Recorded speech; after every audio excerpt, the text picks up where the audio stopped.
राधे राधे। 7 सितंबर की रात भारत में एक अत्यंत दुर्लभ और पावन खगोलीय घटना घटित होने जा रही है। इस दिन केवल चंद्र ग्रहण ही नहीं बल्कि कई संयोग एक साथ बन रहे हैं। इस दिन भाद्रपद पूर्णिमा है, पंचक का प्रवेश है और इसी के साथ पितृपक्ष का प्रारंभ भी हो रहा है। जब इतने अद्भुत योग एक ही दिन बनते हैं तो उसका प्रभाव केवल खगोलीय स्तर पर नहीं बल्कि हमारे जीवन, हमारे कर्म और हमारी साधना पर भी गहराई से पड़ते हैं। इस वर्ष का दूसरा और अंतिम चंद्र ग्रहण 7 सितंबर को होगा। यह ग्रहण भारत में मान्य रहेगा और सूतल काल का पालन करना अनिवार्य होगा। ग्रहण रात्रि के 9:57 से प्रारंभ होगा और 1:26 पर समाप्त होगा, यानी कि यह लगभग 3 घंटे 28 मिनट का रहेगा। ग्रहण से ठीक 9 घंटे पहले सूतक प्रारंभ हो जाएगा, अर्थात दोपहर के 12:19 से सूतक लग जाएगा। इस समय के बाद किसी भी प्रकार का पका हुआ भोजन करना निषिद्ध होता है। ग्रहण और सूतक के संदर्भ में शास्त्रों में स्पष्ट निर्देश दिए गए हैं कि जब सूतक प्रारंभ हो जाता है तो पका हुआ अन्न और जल अशुद्ध हो जाते हैं। इसीलिए ग्रहण से पहले ही भोजन कर लेना चाहिए और बच्चों, वृद्धों और रोगियों को 6:36 के पहले भोजन अवश्य करा देना चाहिए। यदि पका हुआ अन्न बच जाए तो उसमें काले तिल या कुशा डाल दें। ऐसा करने से वह अन्न दूषित नहीं होता। पानी के पात्रों में भी तिल या कुशा डालकर रखना चाहिए। सूतक के समय और विशेष रूप से ग्रहण के दौरान भोजन करना वर्जित है। इसी प्रकार तुलसी पत्र, फूल पत्ते या फल तोड़ना भी निषिद्ध है। यदि पूजा पाठ या भोग के लिए आवश्यकता हो तो तुलसी पत्र एक दिन पहले ही तोड़कर सुरक्षित रख लें या सूतक काल के पहले तोड़ लें। ग्रहण से पहले और ग्रहण समाप्त होने के बाद स्नान करना आवश्यक है।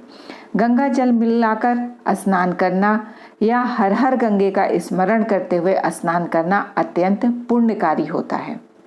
शास्त्र कहते हैं कि ग्रहण के बाद स्नान वस्त्र सहित करना चाहिए और उस बिस्तर या आसन को भी धोना चाहिए जिस पर आप बैठे या लेटे थे। जैसे शमशान से लौटने पर शुद्धि के लिए स्नान करना आवश्यक है, वैसे ही ग्रहण समाप्त होने के बाद भी स्नान करना अनिवार्य माना गया है। अब प्रश्न यह उठता है कि ग्रहण के समय हमें क्या करना चाहिए और क्या नहीं करना चाहिए। शास्त्र बताते हैं कि यह समय जप, ध्यान, तप और साधना का होता है। तो इस समय किए गए मंत्र जप और ध्यान का फल साधारण दिनों की तुलना में लाखों गुना अधिक मिलता है। यदि इस समय पास में गंगा जल रखा हो तो पुण्य करोड़ों गुना बढ़ जाता है। ग्रहण के समय दान करना भी अनिवार्य माना गया है। जो व्यक्ति इस समय संकल्प करके अन्न, वस्त्र या धन का दान करता है उसका पुण्य कभी नष्ट नहीं होता, इसीलिए इसे अटल दान कहा गया है। ग्रहण के दौरान कुछ कार्य वर्जित बताए गए हैं। इस समय भोजन, सोना, मैथुन, स्नान, वस्त्र निचोड़ना, ताला खोलना या बंद करना और बाल काटना आदि निषिद्ध होते हैं। विशेष ध्यान देने योग्य बात यह है कि ग्रहण के समय मल मूत्र त्याग करने से दरिद्रता और रोग उत्पन्न करते हैं, लेकिन वृद्ध और बीमार और बच्चों को इसमें छूट होती है। इसीलिए ग्रहण के काल में अत्यधिक सावधानी रखनी चाहिए। गर्भवती माताओं और बहनों को विशेष सतर्क रहना चाहिए।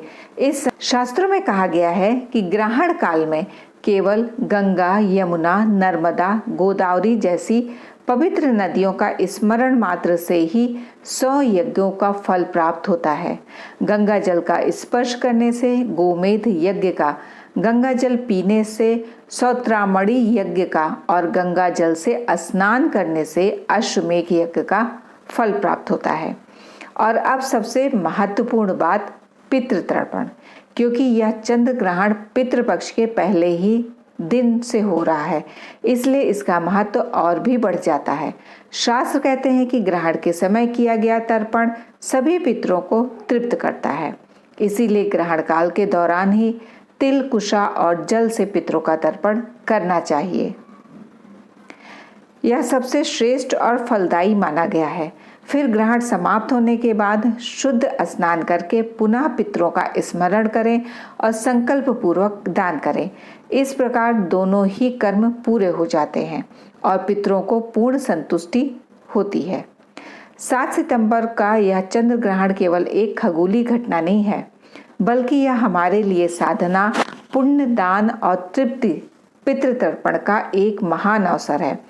जो व्यक्ति इसके नियमों का पालन करता है वह अपने जीवन में अनंत पुण्य अर्जित करता है। इसीलिए इस दिन आप भी समय का सदुपयोग कीजिए, स्नान दान कीजिए, जप ध्यान कीजिए और पितृतर्पण करना ना भूलिए। यदि यह जानकारी आपके लिए उपयोगी लगी हो तो इसे अपने परिवार और मित्रों के साथ अवश्य साझा कीजिए और कमेंट में लिखकर हमें बताइए कि आप इस चंद्र ग्रहण में कौन सा संकल्प लेने वाले हैं। राधे राधे।